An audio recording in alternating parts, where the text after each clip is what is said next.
Meresmikan Masjid Fathahillah di lingkungan Balai Kota DKI Jakarta. Masjid tersebut dapat menampung 1.500 jamaah. Masjid dua lantai tersebut sebenarnya diharapkan selesai ketika Jokowi masih menjabat Gubernur DKI Jakarta. Namun akhirnya baru dapat diresmikan di masa Gubernur Basuki Cahayapurnama. Dalam peresmian masjid tersebut, Presiden Jokowi didampingi Menteri Agama Lukman Hakim Saifuddin. Dengan adanya masjid yang memadai, diharapkan pegawai Balai Kota lebih mengamalkan ajaran agama dan mengimplementasikannya pada pekerjaan melayani masyarakat. Selain meresmikan Masjid Fathahillah, Ahok juga mengundang Presiden Jokowi untuk meresmikan Masjid Raya Jakarta yang sedang dibangun di wilayah Daan Mogot, Jakarta Barat.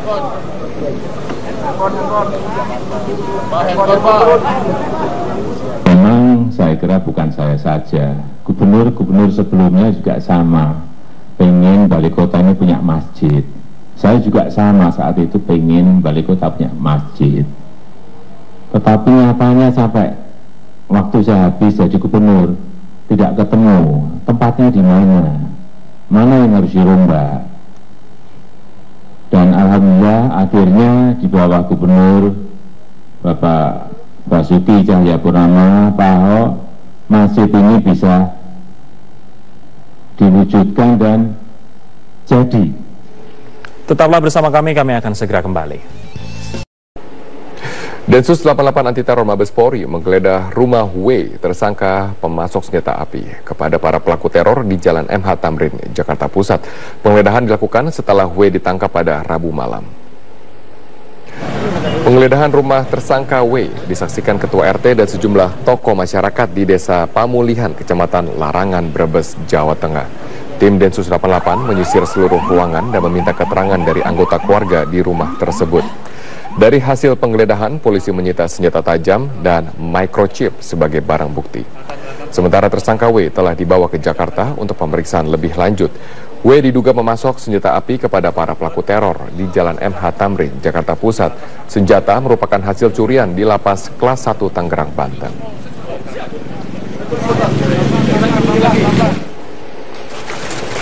Pimpinan daerah yang notabene itu pemandu melakukan pengawasan Keras mengejar seorang bandar narkoba berinisial E saat akan menangkapnya di Desa Tanjung Baru, Kecamatan Bukit Kemuning, Kabupaten Lampung Utara.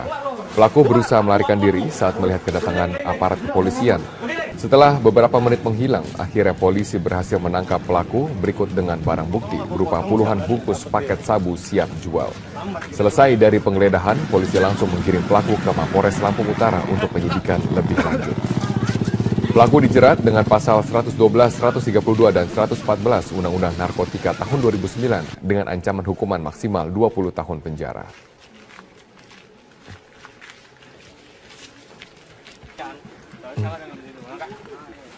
Sabu merupakan jenis narkoba yang sangat adiktif dan sangat berbahaya bagi kesehatan. Zat ini secara sistematis merusak kesehatan para penggunanya, menyebabkan berbagai kerusakan organ hingga kematian.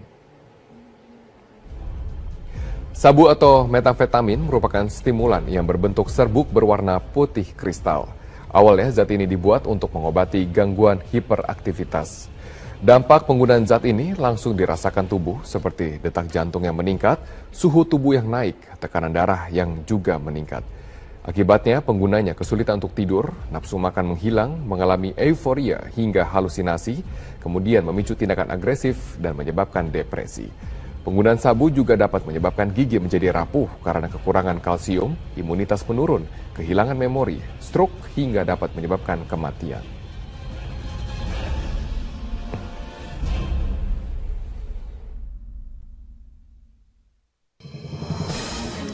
Pemirsa, Kepala BNN Komjen Pol Budi Waseso menyebut jaringan Pakistan merupakan pemasok sabu-sabu yang digerebek di sebuah gudang di Jepara. Kita akan bergabung bersama dengan rekan kami Rahel Marimbuna yang akan melaporkan secara langsung dari Jepara, Jawa Tengah.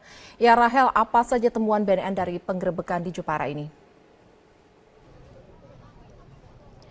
Elvita, dalam keterangan pers yang baru saja atau sekitar 30 menit lalu baru selesai dilakukan oleh Kepala BNN Komjen Budi Waseso, dalam penggerebekan yang dilakukan oleh BNN bekerjasama dengan aparat kepolisian dan juga Bea Cukai pada hari Rabu kemarin, pihak BNN berhasil menemukan sebanyak 194 mesin generator set yang di dalamnya kemudian diketahui terdapat sabu seberat sampai saat ini ada 94 mesin generator set yang telah dibuka dan diketahui isinya sabu sebanyak 100 kg dan sampai saat ini masih ada 100 lagi mesin genset yang belum dibuka dan diduga bahwa di dalamnya juga terdapat sabu seperti yang sudah ditemui kemarin atau ditemukan kemarin,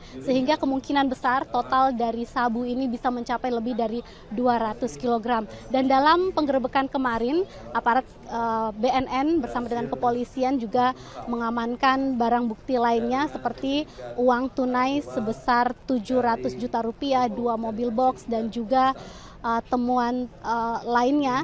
Dan selain mesin genset sebanyak 194 diduga modus lain yang digunakan oleh pengedar atau pemasok dari sabu-sabu ini yaitu dengan kamuflase mengirimkan sebanyak 270 lebih dos. Sebagian dos diisi atau merupakan isi air filter. Ini diduga untuk mengecoh petugas bea cukai dan juga aparat BNN dan kepolisian ketika mereka menyelundupkan barang tersebut dari China atau dari Tiongkok menuju ke pelabuhan di Semarang. Dan informasi lainnya juga bahwa dari temuan kemarin BNN telah menangkap 8 orang yang tertangkap tangan sedang melakukan pembongkaran dari mesin-mesin generator set yang memang baru didatangkan pada tanggal 26 Januari lalu. Dan kemudian memang menurut keterangan dari Kepala BNN Budi Waseso bahwa kegiatan dari jaringan Pakistan ini sendiri mereka telah telusuri sejak 6 bulan terakhir dan eksekusi baru dilakukan kemarin setelah mereka memastikan bahwa aktivitas tersebut dilakukan di tempat ini dan bahwa barang-barang yang mereka selundupkan dari China atau dari Tiongkok telah tiba dan siap untuk diterima atau disimpan di tempat ini. Elvita. Ya, Rahel, lalu apakah memang benar sudah ada keterangan bahwasanya penemuan yang ditemukan di Jepara ini masuk dalam jaringan internasional?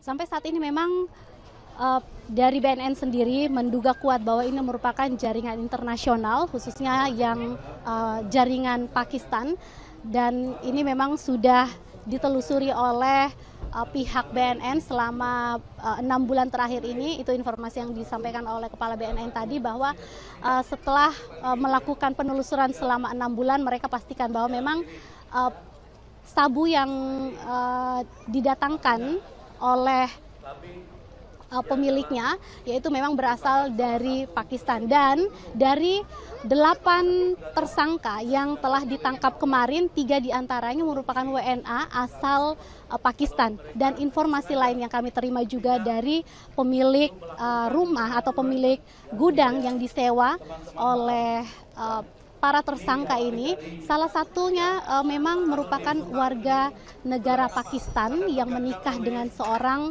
warga negara Indonesia, dan ini kemudian diduga menjadi modus lain upaya mereka untuk menyelundupkan barang-barang seperti narkoba ini ke masyarakat dengan modus menikah dengan warga setempat. Nah, ini juga menjadi peringatan tadi disampaikan oleh Budi Waseso bahwa masyarakat diharapkan berhati-hati karena banyak sekali modus yang dilakukan oleh para pengedar narkoba untuk memasukkan barang haram tersebut ke Indonesia.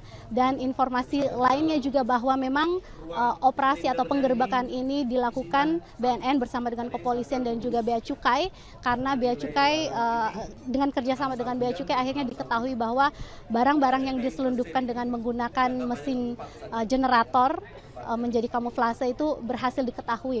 Modus yang memang boleh dikatakan baru digunakan oleh para penyelundup ini, yaitu dengan menutup paket sabu itu dengan kertas karbon sehingga ini memang sulit ditembus oleh X-ray. Namun pihak Bea Cukai mempunyai trik tersendiri untuk mengetahui dengan pasti bahwa di dalam mesin genset itu terdapat benda yang memang mencurigakan. Setelah melakukan pengetesan seperti mengetes alat atau mesin-mesin tersebut, jika mesin tersebut berhasil dinyalakan, maka memang kemungkinan bahwa genset tersebut aman. Namun memang dari hasil pemeriksaan kemarin diketahui bahwa dari genset tersebut tidak bisa dinyalakan. Itu berarti ada benda mencurigakan di dalam genset tersebut, dan ini kemudian menguatkan dugaan dari BNN bahwa memang barang-barang tersebut merupakan benda yang mereka curigai selama ini atau mereka telah telusuri selama 6 bulan terakhir ini.